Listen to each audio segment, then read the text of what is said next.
ইবাদতনগর মহল্লায় আব্দুল্লাহ নামের এক ব্যক্তি বাস করত। সে ছিল সেই মহল্লার একজন ইমাম, কিন্তু তার বেতন ছিল মাত্র ৮,০০০। এই সামান্য বেতনে আব্দুল্লাহ অনেক কষ্টে নিজের স্ত্রী সন্তান নিয়ে দিন পার করত। শুনছেন, ঘরের বাজার যে একদম ফুরিয়ে গেছে, চাল ডাল কিছুই নেই। বাজার থেকে গিয়ে কিছু নিয়ে আসুন। তাড়াতাড়ি সব বাজার শেষ হয়ে গেল। আপনি তো আর ড্রাম ভর্তি চাল ডাল কিনে রাখেন না, যেটা ফুরিয়ে যেতে বছরের পর বছর পার হবে।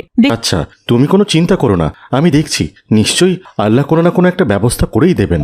এই বলে আব্দুল্লাহ মসজিদের দিকে রওনা হল। এরপর মসজিদের কমিটির কিছু সদস্যের সাথে কথা বলার জন্য এগিয়ে গেল। আসসালামু আলাইকুম। ওয়ালাইকুম আসসালাম। আব্দুল্লাহ, কিছু বলবা? তোমাকে দেখে মনে হচ্ছে কিছু বলতে চাইছো। জি আসলাম সাহেব, বলেছিলাম এই মাসের বেতনটা যদি। আব্দুল্লাহ, তুমি আমাদের নিজেদের মহল্লার লোক, এজন্য তোমাকে এই মসজিদের ইমাম বানিয়েছি, ভুলে যেও না। আর তাছাড়া তুমি মাস শেষ হওয়ার আগেই কিভাবে টাকা চাও? হ্যাঁ আসলাম সাহেব, আপনি তো আমার আর্থিক অবস্থার কথা সম্পর্কে সবকিছুই জানেন। ধর্মীয় কাজ করেও সবসময় তার বিনিময় চাইতে চলে আসো। আল্লাহ তো তোমাকে এর বিনিময় জান্নাত দান করবেই। এখন কি আমি আমার ছেলেমেয়েদের নিয়ে না খেয়ে থাকবো বলুন? এমনিতেই একই মহল্লার মানুষ বিধায় আপনারা আমাকে কম বেতন দেন। হ্যাঁ, এসব এখন বলতে হবে না। আপাতত বাকিতে বা ধার দেনা করে চলো। আমি এখন আসি, এই বিষয়ে আমি পরে কথা বলবো, আমার এখন তাড়া আছে। ব্যাপারীর দোকানে গেল বাকিতে বাজার করতে। আসসালামু আলাইকুম। ওয়ালাইকুম আসসালাম। কি খবর আব্দুল্লাহ? চাচা, আমাকে কিছু বাকি বাজার দিতে পারবেন? মসজিদ থেকে টাকা পেলেই আমি আপনাকে দিয়ে দেবো ইনশাআল্লাহ। আরে আব্দুল্লাহ, এভাবে কেন বলছো? যা প্রয়োজন নিয়ে যাও, কোনো ব্যাপার না। যখন টাকা হবে তখন দিয়ে যেও। বলো কি কি লাগবে তোমার? চাল ডাল আর কিছু প্রয়োজনীয় জিনিসপত্র লাগবে, কিন্তু আপনি কোনো চিন্তা করবেন না, আমি শীঘ্রই আপনার টাকা পরিশোধ করে দেব। আরে আব্দুল্লাহ, আমি কি তোমাকে টাকার কথা বলেছি? এই নাও, যা যা কিছু লাগবে তোমাকে সবকিছুই দিয়ে দিলাম। এরপর আব্দুল্লাহ বাজার নিয়ে বাড়িতে ফিরল। বাড়িতে তার জন্য অপেক্ষা করছিল তার মেয়ে সুমাইয়া। আব্বু, তুমি এসেছো? আমি সেই কখন থেকে অপেক্ষা করছি। যাও, এই বাজারগুলো নিয়ে তোমার আম্মুকে সাহায্য করো। এই বলে আব্দুল্লাহ বাড়ি থেকে বেরিয়ে গেল। সে আবারও একবার মসজিদের কমিটির সদস্য। তো শেষ, কিন্তু আব্দুল্লাহ, পরিস্থিতি কিছুটা খারাপ। আমাদের ব্যবসা কিছুটা খারাপ চলছে। গত কিছুদিন ধরে আয়ের পরিমাণও কম, তাই এবার আমরা সিদ্ধান্ত নিয়েছি তোমার বেতন দেওয়া হবে না। এই আপনি কি বলছেন আসলাম সাহেব?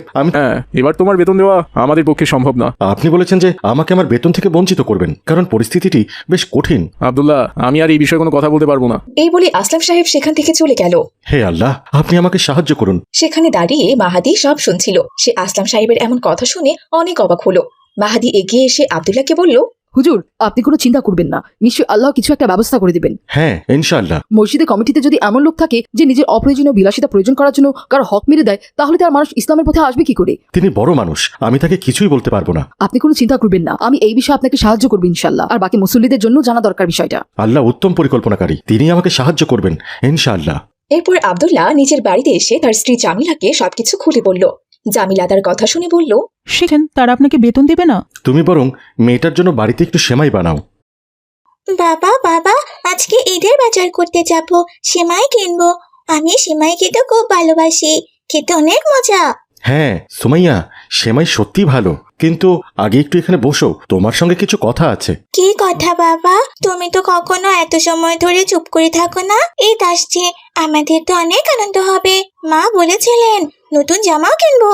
সুমাইয়া, আমি জানি তুমি খুব খুশি হয়েছো, কিন্তু আমাকে তোমার সঙ্গে কিছু গুরুত্বপূর্ণ কথা বলতে হবে। কি কথা বাবা, বলো না। তোমার মুখ দেখে মনে হচ্ছে কিছু ভালো নয়। আমাদের এবারের ঈদটা একটু ভিন্ন রকম হবে সুমাইয়া। কমিটি আমাদেরকে কোনো বেতনই দেয়নি। তুমি জানো আমি মসজিদের ইমাম, এবং আমার কাছে মাসে যা বেতন আসে তা দিয়েই আমাকে সংসার চালাতে হয়। কিন্তু এবারের ঈদ আসছে, অথচ আমার বেতন কাটা গিয়েছে। কিন্তু বাবা, তুমি তো বলেছিলে এতে আমরা সেমাই ও মিষ্টি খাবো।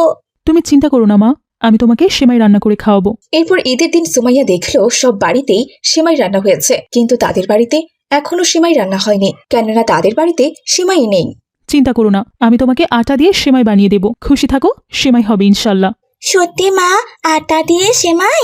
আমি তো ভেবেছিলাম ঈদে সেমাই না হলে আমাদের ঈদটা কেমন হবে, কিন্তু এখন আমি বুঝতে পারছি আমাদের একসঙ্গে থাকা, আল্লাহর কাছে কৃতজ্ঞ হওয়া, এটাই আসল আনন্দ। তুমি আটা দিয়ে বানাও, আমি তাই খাবো মা। এরপর জামিলা সেমাই তৈরি করতে শুরু করলো। সুমাইয়া তাকে সাহায্য করলো। দেখতে দেখতে তাদের সেমাই তৈরি হয়ে গেল।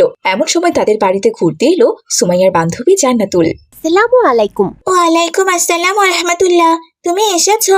এসো আমাদের বাড়ির সেমাই খাও। সেমাই আমি আগে কখনোই খাইনি। এটা আমার মায়ের হাতের বানানো সেমাই। আটা দিয়ে বানানো সেমাইয়ে তাদের ঈদ অনেক আনন্দেই কাটতে লাগলো। এদিকে আসলাম সাহেবের বাড়িতে বেশ প্রস্তুতি চলছে। বড় বড় প্লেট, মিষ্টি, সেমাই সবই ছিল, কিন্তু তারা বুঝতে পারেনি বাহ্যিক সাজসজ্জা কিচ্ছু নয়। আসল আনন্দ ছিল অভ্যন্তরীণ তৃপ্তি এবং সত্যিকারের বারাকার মধ্যে। টেবিলের মধ্যে সেমাইয়ের প্লেটটি রাখা হয়েছিল। জমকালো পরিবেশের মধ্যে সবাই সেমাই খেতে বসেছিল। তবে এই সময় অপ্রত্যাশিতভাবে কিছু ঘটল। একটা বিড়াল সেমাইয়ের বাটিটা ফেলে দিল। হায় আল্লাহ, এ কি হলো? এই বিড়ালটা কোথা থেকে এলো? হায় হায়, সর্বনাশ সর্বনাশ, ঈদের আনন্দটাই মাটি করে দিল। আসলাম সাহেব তাদের ঈদ আনন্দ খুঁজেই পেল না। অপরদিকে সামান্যতেই আব্দুল্লাহ ও তার পরিবার রহমতের সাথে ঈদ পালন করলো, যেখানে কৃতজ্ঞতা, ভালোবাসা এবং আল্লাহর প্রতি বিশ্বাস ছিল।